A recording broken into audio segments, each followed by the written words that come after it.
یک اشتباه که هیچ وقت از حافظه تاریخ پاک نشد. تابستان 1988 آسمان خلیج فارس آرام بود، اما هیچ کس نمیدانست همین آرامش لحظه‌ای قبل از یک فاجعه تاریخی است. یک هواپیمای مسافربری ایران ایر با 290 نفر مسافر و خدمه در مسیر پرواز عادی خود بود و در کمتر از چند دقیقه به هدف شلیک موشک یک ناو امریکایی تبدیل شد. هواپیمای مسافربری ایران ایر 655 صبح روز 31 تیر 1367 از بندر عباس به سمت دبی پرواز کرد. همه چیز طبق برنامه بود. مسافران، خدمه و حتی هواپیما آماده یک پرواز معمولی بود. اما در همان روز در همان منطقه تنش‌های شدید نظامی بین ایران و آمریکا وجود داشت. ناو امریکایی USS در منطقه حضور داشت و هر لحظه امکان برخورد وجود داشت. USS ناو جنگی بود که مجهز به موشک‌های پیشرفته بود. در یک لحظه اشتباه خدمه ناو، هواپیمای مسافربری را با هواپیمای جنگی ایران اشتباه گرفتند. موشک شلیک شد.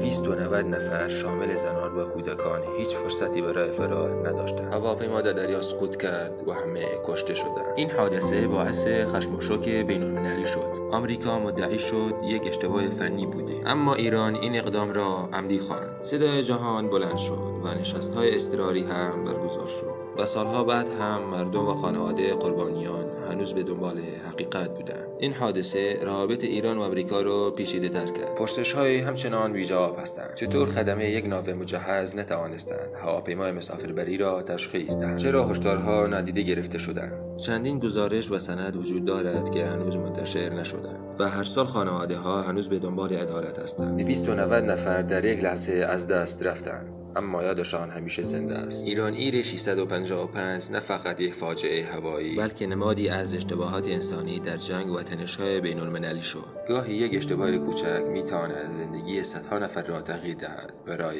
همیشه. ناو آمریکایی در خلیج فارس زد یک هواپیمایی رو با قریب 300 مسافر ساقط کرد و سوزوند و غرق کرد و همشون رو از بین برد. عذری که خواستن گفتن ببخشید اشتباه کردیم. عجب، اشتباه کردیم؟ و کسی اجازه نداره که به طرف هواپیمای مسافربری تعرضی بکنه. این رو با قریب 300 مسافر ساقط میکنید. و نظریه شهرام رستمی رئیس اسبق ستاد مشترک ارتش درباره واقعیت این داستان. واقعیت چی بود به نظر شما؟ اون موقع تعدادی F-14 برای اینکه یه حمله از عراق شده بود نزدیک جزایر، نزدیک بندر عباس. در نتیجه ما یه تعدادی F-14 گسترش داده بودیم به بندر عباس که با این حمله ها مقابله کنن. اون روز یه درگیری پایین بود با سپاه، کشتی امریکایی با سپاه درگیری داشت. F-14 میاد تو باند به اصطلاح میگن لاین اپ میکنه که پرواز کنه، ولی به مشکل برمیخوره، میاد بیرون از باند که مشکلش برطرف کنه. بلا فاصله بعدش ایرانر میاد لاین اپ میکنه و پرواز میکنه. فرودگاه بندر عباس هم نظامی بود هم نظامی، هم یه سمتش نظامی یه سمتش به صورت سیویل. بلا فاصله بعدش ایرانر میاد باندو میگیره و پرواز میکنه. همون مسیری رو پرواز میکنه که پایینش درگیریه. اما در کریدور معمول پروازش بوده، درسته؟ کریدور معمولی. منتها پایینش درگیریه. چون اونا هم شنود دارن، امریکایی هم شنود دارن، اونا به اصطلاح لاین اپ F-14 رو میشنون که این F-14 لاین اپ کرده. اون موقع یه سری صحبتایی هم شده بود که یه تعدادی از خلبانای ایرانی میخوان خودشونو بزنن به ناو امریکایی. همه اینا رو شما بذار کنار هم دیگه، بالاخره پایین درگیریه، وینسنت هم اونجاست، میبینه تو یه هواپیمایی هم میاد به سمتش، حدود 13-14 هزار پا، بالاخره موشکشو میزنه. اینجا هم باز مشکل ماست. و اینم از تصاویری دلخراشت که در اون زمان گرفته شده.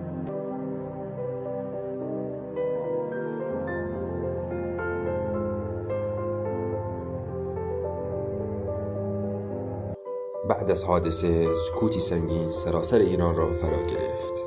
خانواده ها منتظر تماس، منتظر خبری، منتظر معجزه‌ای که هرگز نرسید.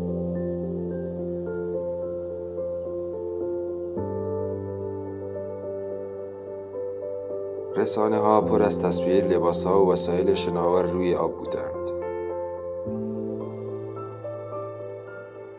نامه هایی که هیچ وقت به مقصد نرسیدند.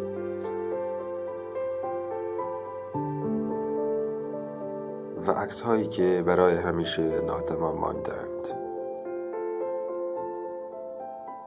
در سطح جهانی موجی از اعتراض شکل گرفت. آمریکا گفت اشتباه کردیم، اما هیچ کس نتوانست بپذیرد که چنین اشتباهی چطور ممکن است رخ دهد. سالها بعد حتی فرمانده همان ناو به خاطر عملکردش مدال افتخار گرفت. و این برای بسیاری از مردم ایران زخمی بود که هیچ وقت خوب نشد. پرواز 655 فقط فاجعه نبود. یادآوری تلخی بود از اینکه در میان جنگ‌ها و تصمیم‌های سیاسی گاهی بیگناه‌ترین انسان‌ها قربانی می‌شوند. نام آن 290 نفر برای همیشه در حافظه تاریخ ایران ماندگار شد. اگه از این داستان واقعی خوشت اومد، حتما سابسکرایب کن تا داستان‌های دیگر رو از دست ندی. هر هفته یه حقیقت فراموش شده دیگه.